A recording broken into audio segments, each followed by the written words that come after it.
बिस्मिल्लाहिर्रहमानिर्रहीम। I am Tauhida Rahman, assistant teacher, city central school and college, Rajshahi. আমার প্রিয় শিক্ষার্থী, তোমরা নিশ্চয়ই ভালো আছো। আজকে আমাদের যে আলোচ্য বিষয় সেখানে কিন্তু খুব সহজ একটি বিষয় থাকছে, এটি মিশ্রণ, দ্রবণ, দ্রব্য, দ্রাবক। তোমরা হয়তো এটা সম্পর্কে আগেও জেনেছো, কিন্তু এখন আমরা বিজ্ঞানসম্মতভাবে এগুলোর কিছু সংজ্ঞায়িত উদাহরণগুলো জানবো। মিশ্রণটা আসলে তোমরা কিন্তু প্রায় কিন্তু নিজেরাই করে থাকো, তাই না? বাসায় যে বিভিন্ন রকম ঝালমুড়ি তৈরি করো, রাস্তাতেও তোমরা ঝালমুড়ি খাও, তাই না? এগুলো কি আসলে? এগুলো এক ধরনের মিশ্রণ। কিন্তু মিশ্রণের তো একটা সঠিক সংজ্ঞা তোমাদের জানতে হবে। আমরা বলতে পারি যে একের অধিক বিভিন্ন পদার্থের সংমিশ্রণে যা পাওয়া যায় তাই হলো মিশ্রণ। একের অধিক বিভিন্ন পদার্থের সংমিশ্রণে যেটি তৈরি বা প্রস্তুত হয় সেটি হচ্ছে কি মিশ্রণ। আমরা বলছি মিশ্রণ। আচ্ছা, তাহলে আমরা যদি বলি যে আমার হাতে যে এক গ্লাস পানি রয়েছে, এই পানির মধ্যে আমি যদি ১ চামচ চিনি দিলাম, ১ চামচ লবণ দিলাম, সেটাও কিন্তু কি হলো? মিশ্রণ। আবার আমি যদি এই পানির মধ্যে গুঁড়ো দুধ ১ চামচ দিয়ে দিলাম, বা ১ চামচ আটা দিয়ে দিলাম, বা ১ চামচ বালি দিয়ে দিলাম, এটাও কিন্তু মিশ্রণ। তাহলে এই যে মিশ্রণ উৎপাদন হলো, এই মিশ্রণের ক্ষেত্রে তোমরা কিন্তু আরেকটা জিনিস একটু ভালোভাবে লক্ষ্য করবে। তোমরা যখন কোনো কিছু বাসায় রান্না করতে দেখো, বা কোনো কিছু প্রস্তুত করতে দেখো, বা কোনো ওষুধ তোমরা যখন অসুখ হলে খাও, অ্যান্টিবায়োটিক ওষুধ, সেগুলো কিন্তু আমরা কি করি? ভালোভাবে ঝাঁকিয়ে তারপর খাই। তার মানে কি? মিশ্রণের ভিতরে মিশ্রিত হওয়ার একটা প্রবণতা কিন্তু রয়েছে। যে কি মিশ্রিত হচ্ছে? দুটো পদার্থকে আমি এক জায়গায় করলাম, সেই পদার্থগুলো ঠিক মতো একটা আরেকটার সঙ্গে সংমিশ্রিত হচ্ছে কিনা সেটাও কিন্তু একটা বিষয়। আর এই পদার্থগুলো একে অপরের সাথে সমানভাবে মিশ্রিত হচ্ছে কিনা সেটার ওপর ভিত্তি করে সেই মিশ্রণগুলোকে কিন্তু আমরা আবার দুটো ভাগে ভাগ করতে পারি। একটা কি সমসত্ব মিশ্রণ, আর একটি হচ্ছে অসমসত্ব মিশ্রণ।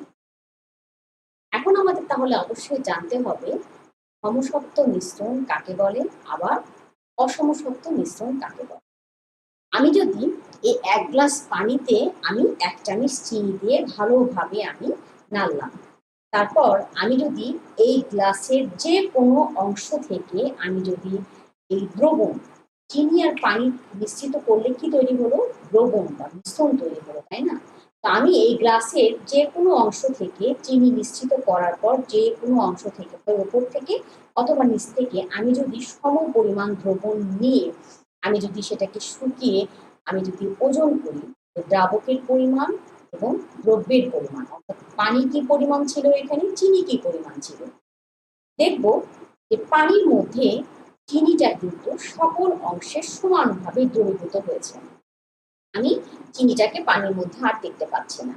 তাহলে আমি যখন চিনিটাকে আর পানির মধ্যে দেখতে পাচ্ছি না, তখন এই মিশ্রণ যে তৈরি হলো, বা আমি বুঝতে পারলাম যে চিনি শরবতটা খেয়ে বুঝতে পারলাম যে চিনি শরবতটা মোটামুটি মিষ্টি হয়ে গেছে, বা আমার কাছে মিষ্টি লাগছে।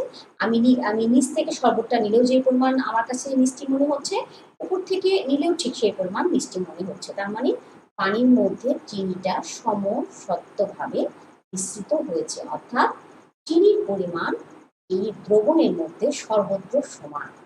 তাহলে আমরা এটাকে কি বলবো? সমসত্ব মিশ্রণ। আবার একইভাবে আমি যদি ১ চামচ বালি নিয়ে এর মধ্যে মিশ্রিত করি, তখন কি হবে? একটু চিন্তা করে দেখো তো।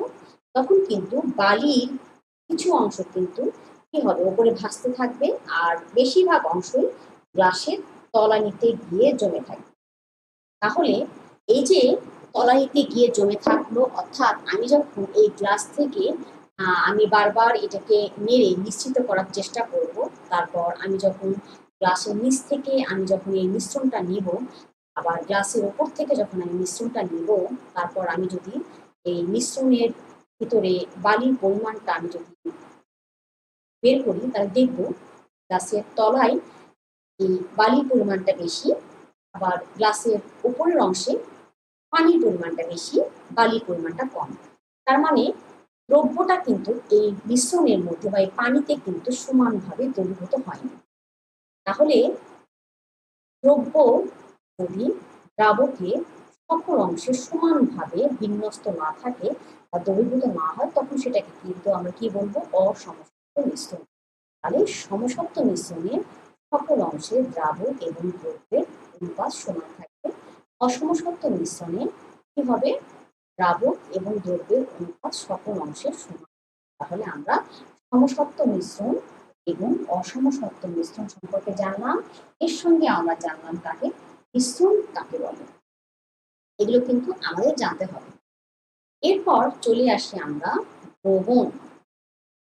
দ্রবণটাকে কিন্তু আমরা মিশ্রণই আসলে বলতে চাই না, যে দুই বা ততোধিক পদার্থের সংমিশ্রণে আমরা কি মিশ্রণ পাচ্ছি, এটাকে আমরা দ্রবণ বলছি। দ্রবণ কিন্তু এক ধরনের মিশ্রণ হচ্ছে।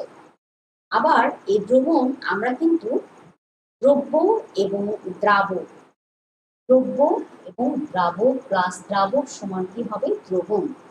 আমি যদি এই পানিতে চিনিটাকে দ্রবীভূত করি, আমি এই পানিতে 1 চামচ চিনি দিয়ে আমি দ্রবীভূত করলাম, তাহলে এটা কি তৈরি হলো? দ্রবণ। তুমি একটু লক্ষ্য করে দেখো, এই পানির পরিমাণ এবং এখানে আমি যদি 1 চামচ চিনি দিই, সেই চিনির পরিমাণ কিন্তু কি হবে? সমান হবে না। পানির পরিমাণটা বেশি, চিনির পরিমাণটা কম। অর্থাৎ পানি কিন্তু চিনিকে দ্রবীভূত করেছে। এখানে পানি চিনিকে দ্রবীভূত করেছে। তাহলে দ্রাবক দ্রব্যকে দ্রবীভূত করে। এখানে একটা বৈশিষ্ট্য পেলাম, দ্রাবক কি করে? সাধারণত দ্রবণে দ্রাবকের পরিমাণটা বেশি থাকে এবং দ্রাবক দ্রব্যকে দ্রবীভূত করে। যেরকম ইথানল, অ্যালকোহল, অ্যাসিটন, এগুলো কিন্তু আসলে এক ধরনের দ্রাবক। আর এখানে যেরকম পানিটা হলো দ্রাবক, আর চিনিটাকে আমি দ্রবীভূত করলাম। যে দ্রবণে যার পরিমাণ কম সেটাকে সাধারণত আমরা কি বলছি? দ্রব্য। তাহলে আমাদের এখানে দ্রব্যটা কি হলো?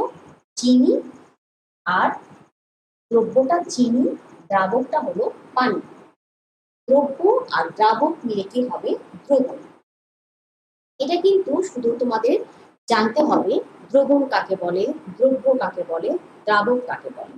এরকম ভাবে তোমাদের উদ্দীপক থাকতে পারে যে রাজু চিনি 1 গ্লাস পানিতে চিনি মিশ্রিত করে শরবত তৈরি করলো।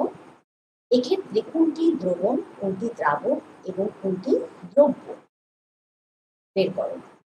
তারপর বিভিন্ন অঙ্ক থাকতে পারে যে এত গ্রাম দ্রবণে যদি দ্রব্যের পরিমাণ 10 গ্রাম হয়, তাহলে দ্রাবকের পরিমাণ কত?